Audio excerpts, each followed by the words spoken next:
Hello friends, আমি beauty চলে এসেছি বিউটিস বেক অ্যান্ড কুক চ্যানেলে। আজকে আপনাদের সঙ্গে একটা 3 টিয়ার কেক শেয়ার করতে। কেকটা টোটাল আমার ছিল 3 পাউন্ডের, আর এইটা হচ্ছে আমার নিচের টিয়ার, এটা 1.5 পাউন্ড ছিল। আমি এটা ফাইনালাইজিং করে প্রায় 2 ঘন্টা ফ্রিজে রেখেছি। তারপরে আমি চকলেট গানাশ দিয়ে এটা আস্তে আস্তে করে স্প্রেড করে দিচ্ছি। গানাশটা আমি 1:1 রেশিওতে বানিয়েছি, আর একদম কুসুম গরম অবস্থায় কেকের উপরে আমি দিয়েছি। পুরোপুরি ঠান্ডা হয়ে গেলে সেটা স্প্রেড করতে অসুবিধা হয়। চেষ্টা করবেন সবসময় হালকা একটা গরম, মানে খুব নয়, একটা আঙুল আপনি খুব স্বাভাবিকভাবে এর ভেতর রাখতে পারবেন, তবেই সেটা হলো কুসুম গরম। অনেকেই ভুলটা করে, একদম গরম গরম গানাশের উপরে ঢেলে দিলে ক্রিম মেল্ট হয়ে যাবে, দেখতে ভালো লাগবে না। আচ্ছা, এখানে আমি 3টে টিয়ার রেডি করে নিয়েছি, সেটা আমি আর দেখালাম না, ফাইনালাইজিং করেছি। কাস্টমারের এটাই ডিমান্ড ছিল, নিচেরটা চকলেট, মাঝখানেরটা বাটারস্কচ, আর একদম উপরেরটা ছিল কেশর পিস্তা। সেইভাবেই আমি কেকটা রেডি করেছি। আর কালার কম্বিনেশনটাও কাস্টমারেরই দেওয়া, নিচেরটা কালো, সাদা আর পিঙ্ক। এগুলো মানে আইসিং করে আমি সারা রাত ফ্রিজে রেখেছিলাম। চকলেট গানাশ দিয়েও আমি ফ্রিজে রেখেছিলাম। সকালবেলা বাকি কাজটা আমি করছি।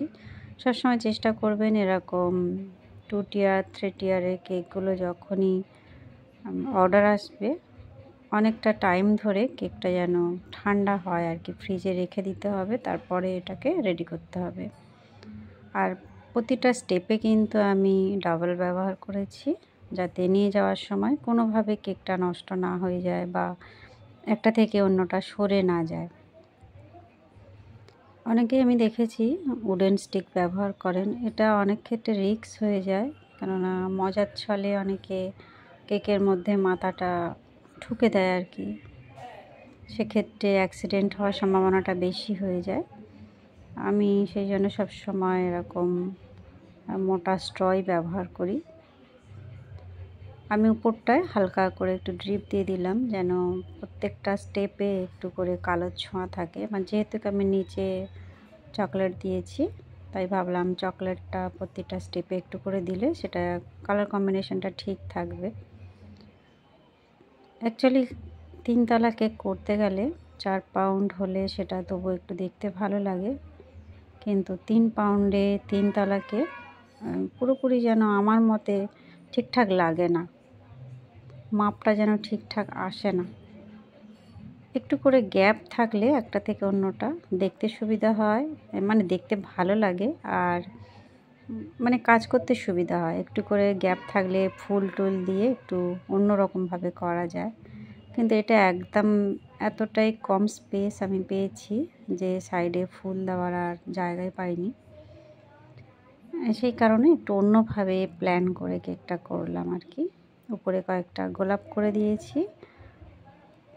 আমি এটা R11 নজেল ব্যবহার করে গোলাপটা করেছি।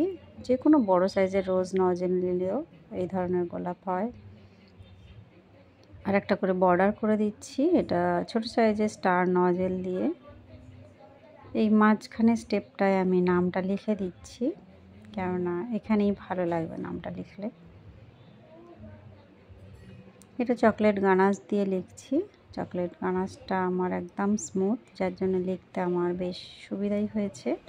আর যদি অসুবিধা হয় ক্রিম দিয়েও লিখতে পারেন, তবে ক্রিমটা ভালো করে স্মুথ করে নিয়ে তবে কাজটা করবেন।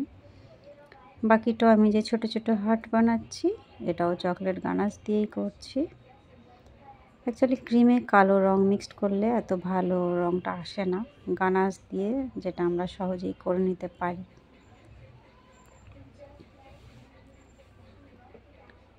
কাজটা অনেকটাই টাইম লাগে, কিন্তু এখানে সেটা স্পিডে দেখিয়ে দিই বলে মনে হয় যেন খুব ইজিলি, খুব তাড়াতাড়ি হয়ে গেল। অ্যাকচুয়ালি নয়, একটা কেকের পেছনে আমাদের অনেকটাই টাইম দিতে হয়, যত্ন সহকারে সেগুলো করতে হয়, সেট করতে হয়।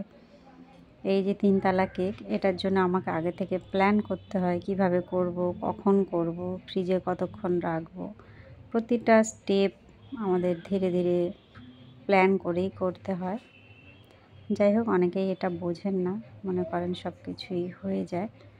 না, সব কিছু প্ল্যান করতে হয়। যাই হোক, এই হলো আমার কেকের ফাইনাল লুক বন্ধুরা। ভালো লাগলে অবশ্যই একটা লাইক করবেন, চ্যানেলটা সাবস্ক্রাইব করে রাখবেন। আমার চ্যানেলে বিভিন্ন ধরনের টিয়ার কেক রয়েছে, সেগুলো দেখতে পারেন। দেখা হবে নেক্সট ভিডিওয়।